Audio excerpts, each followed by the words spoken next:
umuntu wamubujije ubuzima yaratwandikiye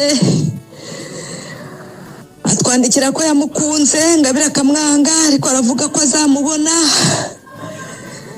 ko azakora ibishoboka akamubona, ariko ntabwo byoroshe. Turamubwira ati se wa muntu we, ku mwana wanjye yagiye kwiga, ko twamutumye kwiga akagenda akiga akarangiza, ko azakundana nyuma katari igihe cyo gukundana, kari ku ishuri, wamureka akiga. Arakomeza aratwandikira, natwe turamwandikira, turamusubiza, uko twandikira tumusubiza, niko umutware yandikiranaga nawe, nanjye niko nahamagaraga Ingabire mubaza ngo ari he. Mu minota mike uwo muntu adutumira umupanga ngo ari bumwicishe. Ingabire ndahamagara ndamubura, Fifa arahamagara aramubura na wacu, natwe ntitwabyumva biraducanga, tubura uko tubigenza abavandimwe, twarahumaniwe, ariko mukomere, ntabwo tugomba guheranwa n'urupfu, urupfu ruzashiraho, mukomere, murakoze cyane. Babonye ubutumwa bamubwira ko babonye imirambo ibiri i Rulindo, harimo umukobwa uri hasi n'umusore wiyahuye. Ubwo nari kuko cyo twakoze, kuko ubwo nyine bamara kumwica bohereje amafoto, babaza nyirasenge ati ese Ingabire wamenya ko yagiye yambaye atya? Arabwira ati nibyo, mu gitondo ni gutya yagiye yambaye, niwe nta kabuza. Ubwo twahise duhaguruka ako kanya twumvise ayo makuru, duhita tujya i Rulindo. Nahageze mbere nsanga uwo mugizi wa nabi we yakabikoze n'ubundi, yamwishe nk'uko ifoto yari yanaduhaye n'ubundi, aho yari aryamye yabikoze. Mubona nawe ari mu mugozi ho, yamaze kubikora nawe arimanika.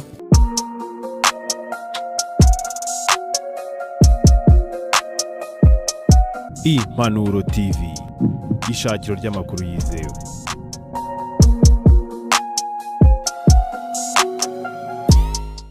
Babonye ubutumwa bamubwira ko babonye imirambo ibiri i Rulindo, harimo umukobwa uri hasi n'umusore wiyahuye.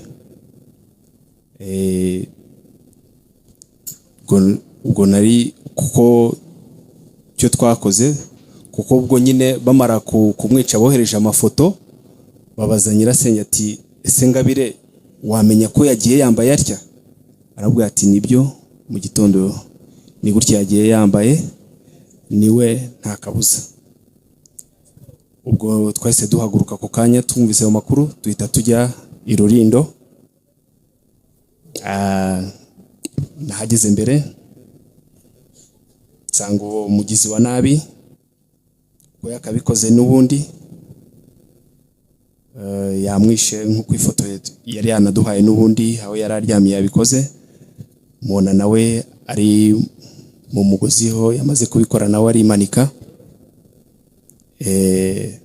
Turumirwa, turamanjirwa, kuko amakuru arenze ayo twari kumenya menshi y'uburyo Ingabire yageze Rulindo, wabikoze uwo twakabibajije nawe yaragiye. Ubwo tuyoberwa uburyo ki Ingabire yashimuswe n'ukuntu yagiye. Gusa Ingabire ubwo tuhageze, inzego ziradufasha, zikora ibyo zagakoze, zirambwira ati rwose uyu mwana ntabwo tubyanzura, ariko ashobora kuba yashimuswe, kuko ndebye igikapu cye n'ubundi harimo irangamuntu n'imashini gusa, bivuze ko uyu mwana ntabwo yari afite urundi rugendo rwo kugira ahandi yari bujye. bakora ibyo bashobora gukora, ubwo baduha umubiri turawuzana tumugeza kuri morgue. Ubwo byabaye ibyo byose byo ijoro ryo kuwa mbere. Kwa kabiri niho twabashe nko hafi saa sita niho twabashe kumenya ko umwana yishwe, ariko duhita turuduka twirukanka tujya kureba ati ese nibyo niwe n'ubundi, kuko aho yagize hari hafunze. Ubwo dusanze ari we nyine, twakira ibyabaye. Ibi rero mbivugiye ntago ari gutinda mu magambo. Urupfu rwa Ngabire rwatubabaje, ruradushengura, ariko twagiye dukunda kubona abacuruza amakuru bahimba inkuru zitari zo kandi zitari nziza. Nta n'umwe ushaka baba babizi batabizi, ntawe ushaka kuvuga urupfu rw'umwana yapfuye n'uburyo yishwe. Nta kibazo, mwakoze kudutabara, mwagize neza.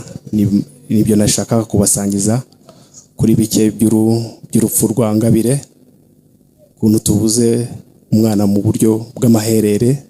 Twiteguye. Murakoze, mugira umugoroba mwiza. Narakoze cyane. Ni umugoroba ugoranye cyane, ariko ni ukwihangana, dukomeze kwihangana. Ndasaba mama Neli nawe ngo yigire hafi, nawe agire icyo atubwira.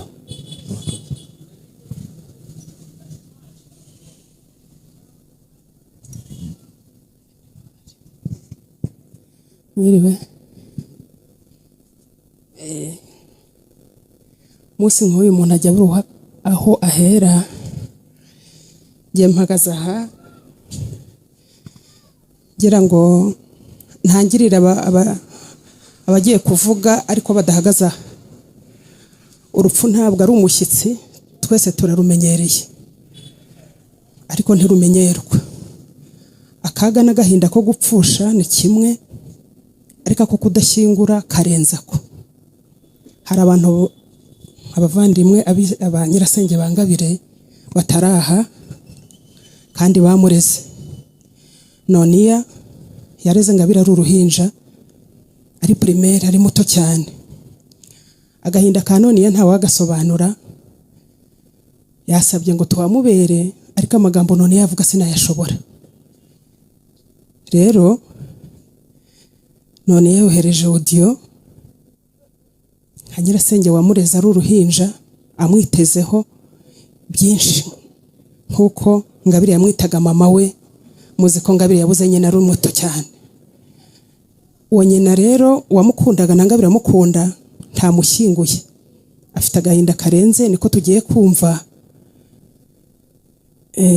Reka baparinge audio, nawe amarangamutima ye ayasuka imbere y'abantu. Murakoze. Iwe kandi muraho, ndabasuhuje abadutabaye. Ni ukuri Imana ibaha umugisha. Mbere na mbere rero ndamanza nshima Imana, ndashima Imana kuko ariyo nyiribihe, niyo mugenga wa byose. Ndashima Imana kuko ariyo yamuduhaye Ngabire. Ndashima Imana kuko ari nayo yamwisubije. Ndashima Imana kuko yamuduhaye muri aka gahe twabanye nawe, twabanye neza. Izina ry'Imana rihimbazwe. Imana yarakoze kumuduha. Ndakomeza rero, nkomeza umuryango wa papa, umuryango wa Gahorihori bose aho bari, ngo bakomere. Imana irabizi.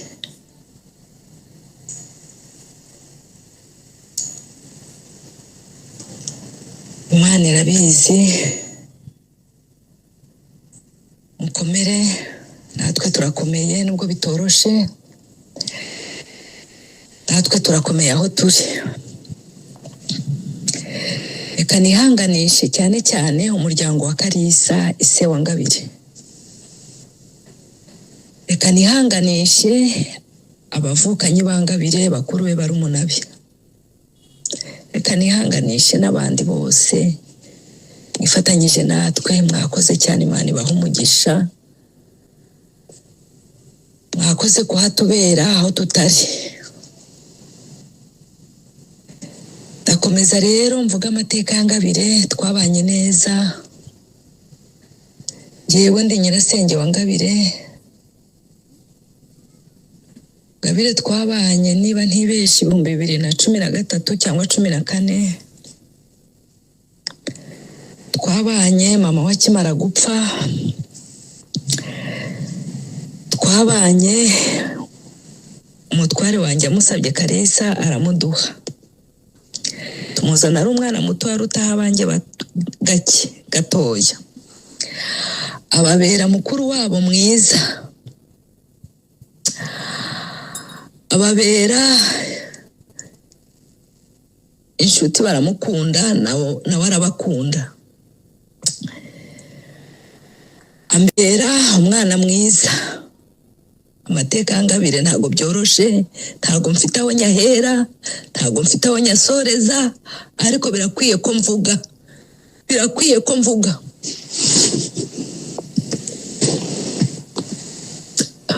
Ngabire rero twarabanye, tubana ari umwana muto, ariga ahera mu wa kabiri, mu wa gatatu primaire, arangiza 6e primaire, arakomeza yiga segondere, nayo yarari mu wa gatandatu, ariko arangije trokome aratsinda. Nanjye nari ndi kubona ibyangombwa ndi kujya muri Canada, kubera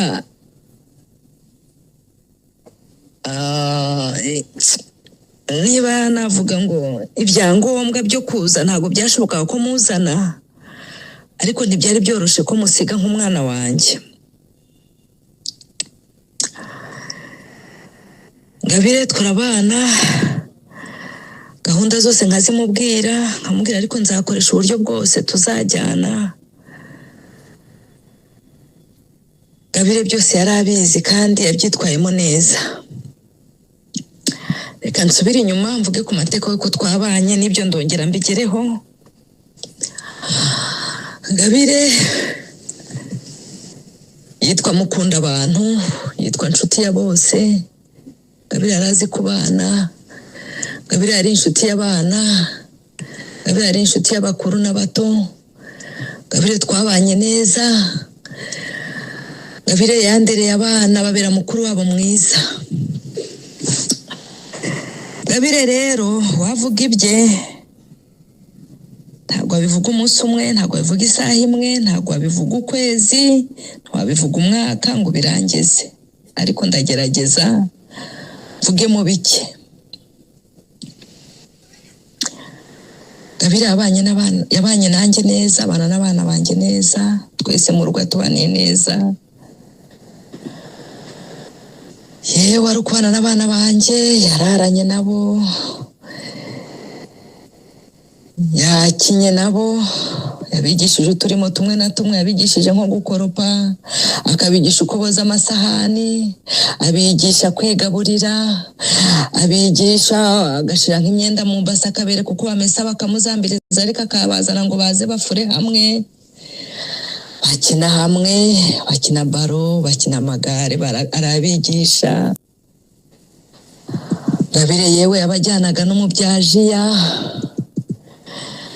Ngabire yabanye nabo neza, ntabwo byoroshe kubyakira ko Ngabire atakiriho, ariko ubwo nuko buri muntu wese aba afite umunsi we, isaha ye, Imana niyo ibifite mu biganza byayo. Ngabire rero ndabuze aho mbihera naho mbisoreza, ariko ndabivuga. Ngabire twabanye neza. Ngabire mfata igihe cyo kuvuga ngo nze muri Canada, turajyana i Ruhengeri, tuhamarana icyumweru, tujyana i Kigali kwa mukuru wanjye kwa Roger, tuhamarana icyumweru turi kwitegura, ariko nkajya numva ambabaje cyane ko nsize umwana inyuma, ariko nkamukomeza nkamubwira ko nzamuba hafi, ko ntacyo azamburana, nkambwira ko nzakora ibishoboka byose nkamujyana, mubwira ko atagomba kumpemukira, mubwira ko nzamuboneraho umugisha, ko Imana izamumperaho umugisha, nanjye nkamuboneraho umugisha. Ngabire musigira murumuna wanjye Fifi kwa Japhet, nabo bahumaniwe nibakomere. Ngabire abaye nk'umwana mwiza, abakundira abana, arabubaha nk'uko nanjye yanyubahaga, babana neza. Yewe murumuna wanjye yatindirwaga no kumva vakansi ije, ngo Ngabire bamubone mu rugo, abana bamwishimiye bamukunda. Amateka ya Ngabire ni menshi, umuntu aba afite amateka menshi, kuko ntabwo yabayeho umunsi umwe, yabayeho imyaka twari tubanye nawe. Ngabire rero amateka ye mwayumvise. Ngabire yambereye umwana mwiza, ndamushimira cyane kandi cyane.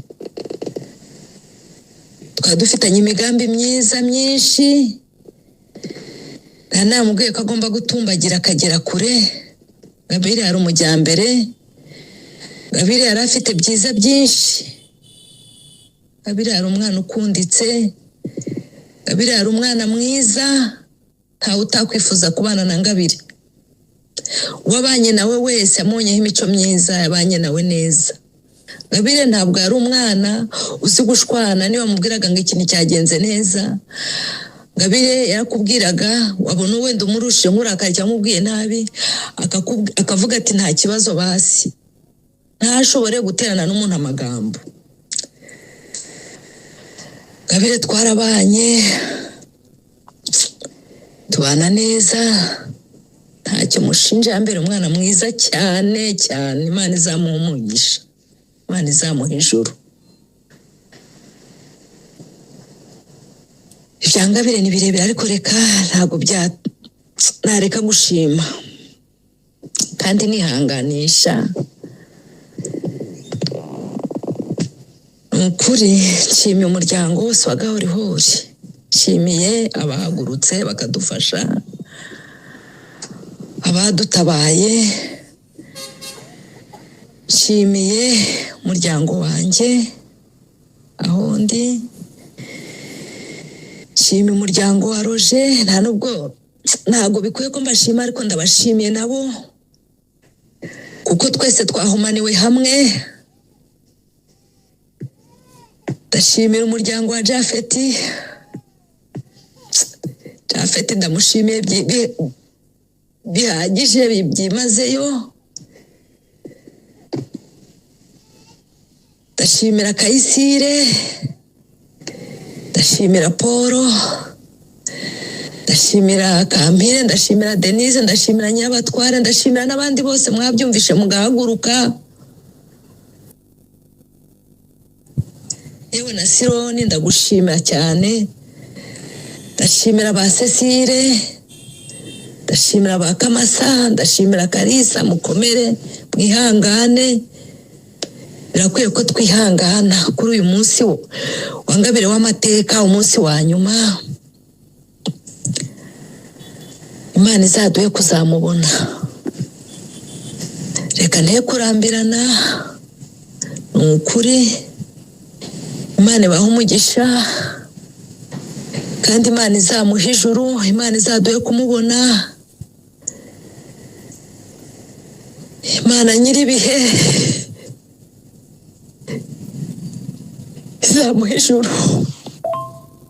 Ndacyakomeje, ntabwo byoroshe, ariko ntabwo nabura kubivuga. N'ibindi ni byinshi, nababwiye ko umuntu atabivuga ngo abirangize. Uko umuntu azajya agenda abyibuka, umuntu azagenda abyibuka kandi ni ukuri, ariko reka mvuge no kuri ako kanyuma. Gabire mu kugenda kwanjye muri Canada yaramperekeje ku kibuga, turasezeranaho, ndagenda naho arasigara. Ariko murumuna wanjye Fifi wabanaga nawe nyuma aza kubona agenda ye, yaranditsemo abantu bamubabaje mu mateka ye. Ntabwo byari ngombwa ko mbivuga, ariko reka mbivuge, nabyo ni amateka. Yandikamo igihe nyina yapfiriye, yandika n'itariki ngendeye. Ntabwo byoroshe, ntabwo byoroshe na gake, ntabwo byoroshe. Yandika ayo matariki, ko ariyo matariki mu buzima bwe yamubabaje. Arambabaza ayo matariki nayo, ariko nta kundi, uko isi dutwaye. Reka nongere mbabwira andi mateka adoroshe, ariyo ya nyuma. Twabonye umunsi mubi, umunsi wo kwa mbere watubereye umunsi mubi, umunsi tutazibagirwa, umunsi wo kubura umwana twabanye nawe. Ntabwo byoroshe, ntabwo byoroshe.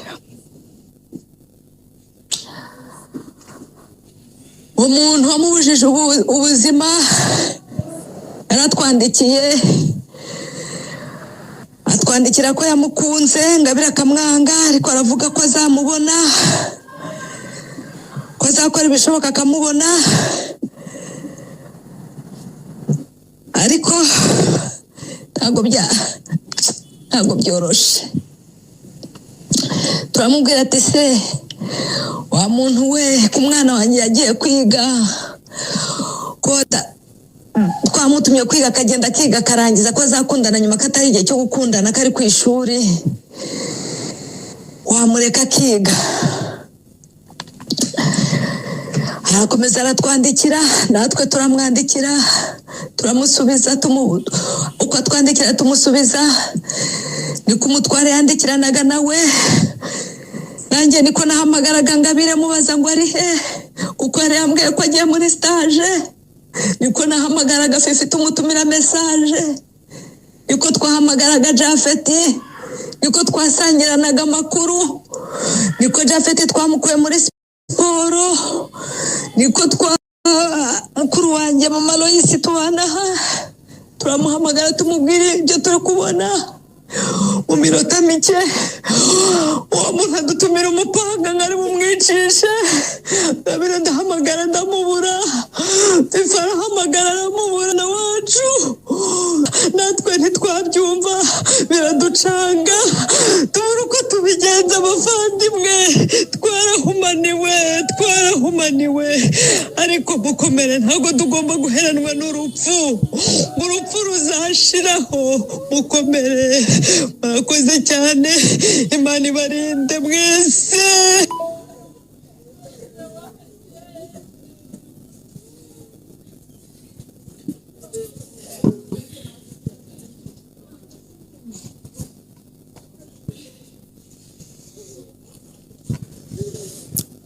Biragoranye cyane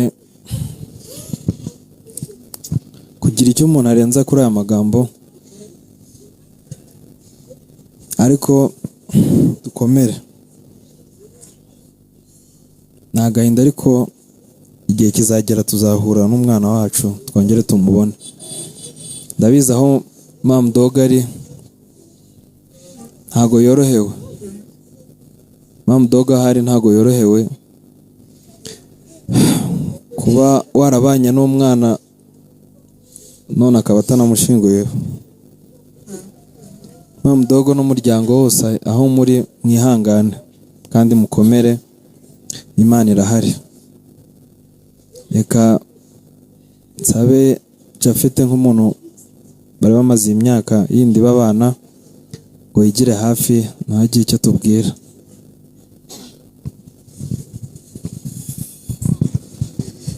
Mwiriwe, ku batanzi, madamu wanjye ni Nyirasenge Wangabire. Byinshi bamaze kubivuga, abavandimwe bambanjirije Kayiseri na Noniya maze kuvuga amateka ya Ngabire, ariko najye nk'umuntu twabanye ntabwo nabura icyo mvuga kuri Ngabire. Ngabire twabanye igihe gito, aho famiye ya Sebuhoro yari imaze kwimukira muri Canada, yazaga mu rugo avuye ku ishuri kubera ko iwabo batuye Bunagana, avuga ku ishuri akaza mu rugo muri vakanse, akamara igihe gito agakomeza ajya Bunagana muri vakanse iwabo, vakanse zarangira n'ubundi akagaruka akamara ikindi gihe gito mu rugo. Nanjye rero nagize amahirwe yo kubana na Ngabire nubwo tubanye igihe gito.